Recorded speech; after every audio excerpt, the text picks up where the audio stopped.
Je comprends pas, madame. C'est votre mari ou votre ex-mari?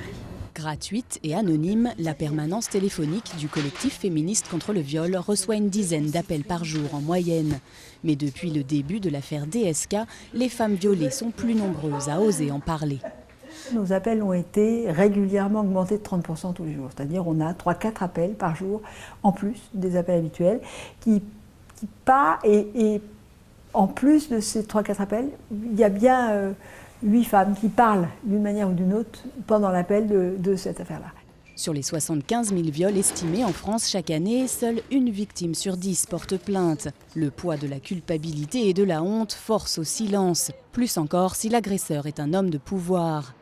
En France, alors que les agresseurs sexuels viennent de tous les milieux sociaux, rares sont les puissants qui finissent sur le banc des accusés pour affaires de mœurs. Pour Clémentine Autain, femme politique et féministe, qui a elle-même été victime d'un viol, l'inculpation de Dominique Strauss-Kahn outre-Atlantique commence à ébranler le sexisme ambiant.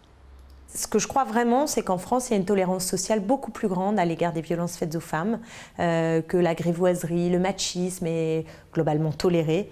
Et donc c'est ça peut-être qui est en train de changer. C'est ce qui me fait dire qu'il y aura un avant et un après l'affaire DSK. Inculpation de Dominique Strauss-Kahn, mais aussi accusation contre l'ex-secrétaire d'État Georges Tron et révélation de Luc Ferry sur la pédophilie présumée d'un ancien ministre. C'est le grand déballage dans la classe politique française. Et les féministes montent au créneau. Le plus important pour elles, c'est de confirmer la tendance et que les victimes continuent de parler. Il faut que les femmes puissent dire les choses, aller au commissariat de police, en parler à leurs proches, y compris, quand ça leur arrive, de la part d'hommes de pouvoir, de la part de leurs supérieurs hiérarchiques ou de la part d'hommes qu'elles connaissent. Raconter, décrire de nombreuses fois l'agression est une épreuve de plus pour les victimes. Elles doivent être accompagnées psychologiquement pour en venir à bout et se reconstruire, enfin.